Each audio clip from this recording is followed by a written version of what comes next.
In a Game of Thrones, characters have many dreams and aspirations, especially our youngest characters. Jon and Sansa both have dreams, both book and show, that make us believe that someday they may come true. What if their Season 8 storyline has their dreams and aspirations come back into their lives? Hey everyone, welcome back to my channel. Be sure to like, comment, subscribe for more videos like this one. In my previous video, we were talking about how Jon and Sansa were heroes for one another, using predominantly show evidence.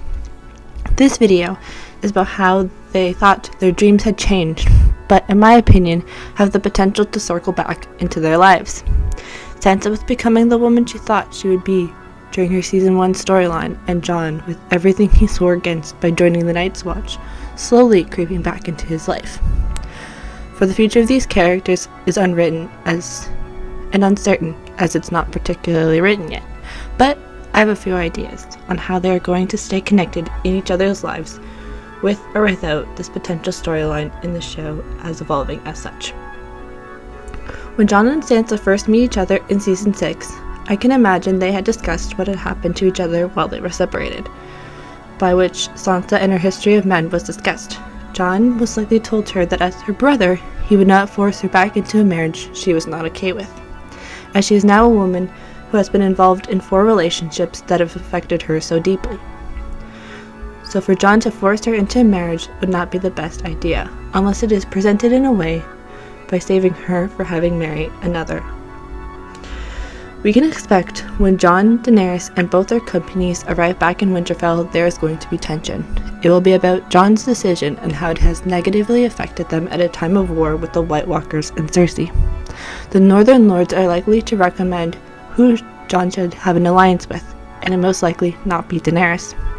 When the Northern Lords find out about Jon and the potential alliance of Daenerys, they may revolt his leadership, signaling to Sansa that she was naive in believing and choosing Jon would do the right thing, and that they didn't listen, proving to her that Jon's true motives have come to light. This may be contingent also on the reveal of Jon's true parentage, being Rhaegar and Lyanna, upon the arrival in Winterfell, before the Night's King and the undead army arrives at their door.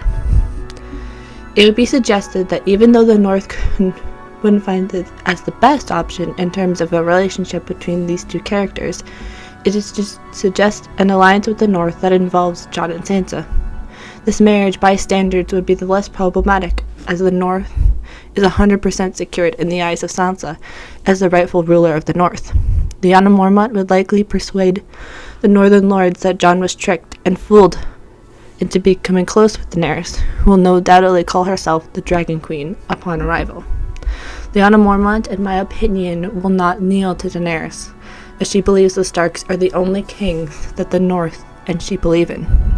Bran is no longer a real human-like person. The next best person for Lyanna to believe in, who is a part of the Starks, is Sansa, as Lyanna doesn't want Jon or anyone else to fall for a foreigner, even if the father is the rightful king. But for Jon, by his revealed birthright being his father, Jon's claim to the South is more important, as I do not believe maternal law came into effect in the North as of Season 8. In the show at least, the North does not support a Targaryen wedding where both Targaryens are in the wedding party. The North might likely decide that Jon is not best fit for Daenerys, the Conqueror, by his side, rather that he take up a Northern bride who can unite the realm. Although Sansa and Jon may be opposed to this idea at first, it would be an alliance to secure the support of the Northerners. It would also provide Sansa a marriage similar to Tyrion, where he was very protective over her and wanted nothing but the best for her, but would also have the potential to develop further based on the fact that there is no bad associations between these two characters, as any problems they had as children were seemingly squashed in Season 6, Episode 4. Their marriage would be quick and before a battle, similar to Robb and Talisa, and the fighting and the action would begin. But you are wondering what is happening to Daenerys in this situation. What would be her stance on this? It is possible she would be tempted to leave and destroy the North, right?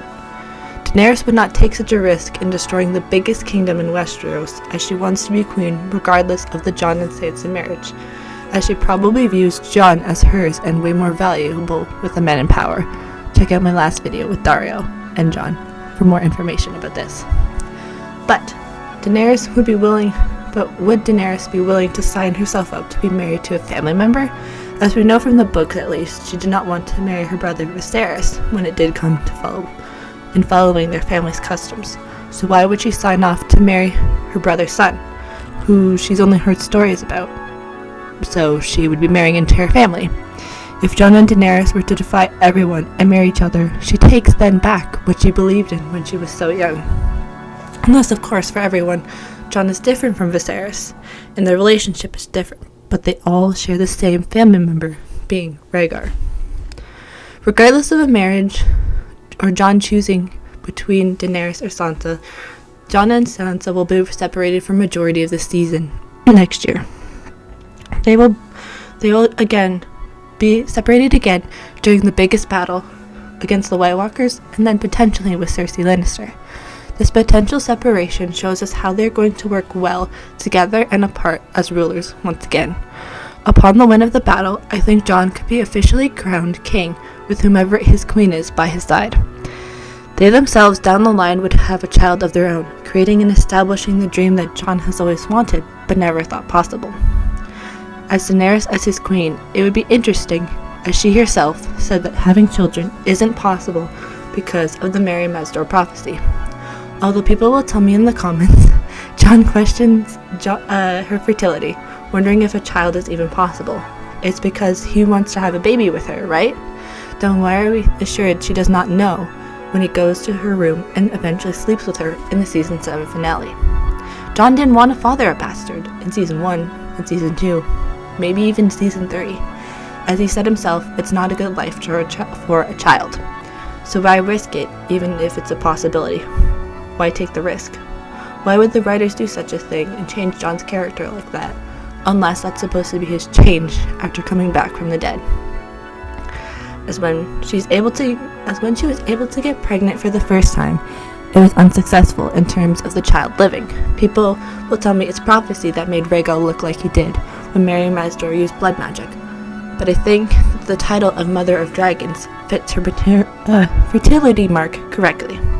Due to her being the blood of the dragon and the belief that she is the last dragon, maybe symbolically she became a dragon in human form. Maybe she's only to give life to dragons and dragon-like creatures, and those children are meant to be her legacy in this world. While Jon and his children, on the other hand, may be her human legacy, and to give Jon the best potential for a family of his own, where he can hold the son of his own in his arms. Daenerys may once again have to be selfless and give up her dream on Jon, potentially. As even though Jon swears he does not want or care about a family or a wife, he does on the inside. This is why Sansa could be the woman who could do that for him and be the legacy in her own right for the Stark family, as its members are dwindling quickly. This scene fulfills the scene with her Septa and Sansa that her husband would be crowned king, and a little while later, a babe would be presented to the royal court as the royal heir. A babe that would continue to unite the North and the South, creating lasting peace and establish a united Westeros, one that would not be torn apart by rival rulership or wars. And I quote, "Someday your husband will sit there, and you will sit by his side, and one day, before too long, you will present a son to the court. All the lords of Westeros will gather to see the little prince. What if I have a girl? Gods be good, you will have boys and girls and plenty of them." Meaning Sansa will have a happy life, and she will have the ability to have more than one child, or present more than one child down the line, fulfilling her dream of having a family just like her mother and father. If not, she would be responsible for presenting a royal prince or princess to the court. Johns, if we were to believe in that storyline as well, where Jon and Daenerys have a baby in season 8. Now let's quickly look at Jon and his own story arc, circling back from what he pushed aside when he became a member of the Night's Watch. The throne is something Jon perceivably never wanted, born under a blanketed secret of being a bastard, but born as the heir to Rhaegar, the next heir apparent. According to her own history, his God-given right is to be on the Iron Throne. But being raised as a bastard combined with his personality type gives us the title. He gives up the title of even being a bastard to join the Night's Watch, a place where most men go instead of death for their crimes, but he embraces his new life, forsaking all what is likely to be foreshadowed in the future. Here are some quotes from the Night's Watch vows that I find very interesting and relate to Jon's storyline going forward. Night gathers, and now my watch begins. It shall not end until my death. I shall take no wife, hold no lands, father no children. I shall wear no crowns and win no glory. Let's start off with the first one. My Night's Watch ends with my death. He died at the end of season 5, but was risen in the second episode of Game of Thrones. I shall take no wife. Whether this is Ygritte and having sex with her for the first time, whether this is Daenerys and having sex with her too on the boat in the season 7 finale, or it's a completely other different person, like say Sansa, becoming his wife, in name only. Hold no lands. For majority of his story arc, he held the wall as steward, and then as a fighter, and then eventually as Lord Commander. And then at the end of season 6, moving into season 7, he held Winterfell, a place that he holds so dearly as it's his childhood home. And the North. As king in the North, he holds all the lands that surround it. Fathered no children. Well, we have some season 7 foreshadowing about this, with Jorah Mormont telling him that he should save Longclaw for future heir. Wear no crowns. He is king of the North, and he is also heir to the Iron Throne. You could also throw in that he is Lord Commander of the Night's Watch at one point. And win no glory. He had been involved with the Battle for the Wall, Battle of the Bastards, and any other battles like Hardhome. He won those too. Regardless of this theory being true or not, these two characters have something special, and for a good reason, as they are still alive for such reason. These two characters believed in their dreams and aspirations so much that they may come true in season 8. Whether Jon and Sansa become the couple that truly unites the Seven Kingdoms, or are separated forever because of Jon and Daenerys dying, and Sansa having to present their child to the world, these three characters actually, are important to the endgame.